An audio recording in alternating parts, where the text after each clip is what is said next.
বন্ধুরা, আপনারা দেখতে পাচ্ছেন যে আমার সামনে একটি চিতা রানার গাড়ি রয়েছে। এই গাড়িটির সমস্যা হচ্ছে, এই গাড়িটির ডায়াল প্লেট থেকে মোবিল বের হয়।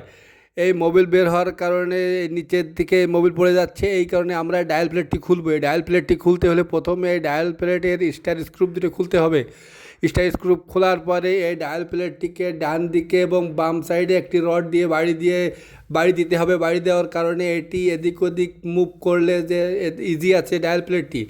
এরপরে একটি স্পোক নিতে হবে। এটা আমি নিজে বানিয়েছি। একটি ভ্যানের স্পোক দিয়ে এটার মাথা একটু কুড়া করে নিতে হবে। কুড়া করে নিলে এর যে ডায়াল প্লেটে যে স্টার স্ক্রুপ লাগে, এই স্টার স্ক্রুপের যে গ্রুপটি আছে ওর ছিদ্রর মধ্যে এটি দিয়ে ডায়াল প্লেটটি টান দিতে হবে। এই ডায়াল প্লেটটি অনেক সময় খোলা যায় না, এটি টান দিয়ে খোলার কোনো সিস্টেম নাই। এজন্য আমি এটা নিজেই এটাকে বানিয়েছি। এই যে স্ক্রুপটি, এই যে আপনার স্টারটি ঢুকিয়েছি, ঢুকানোর পরে এটিকে প্লাস দিয়ে টান দিয়ে বাড়ি মারছি। এই যে দেখেন বন্ধুরা, আমাদের ডায়াল প্লেটটি খুলে গেছে।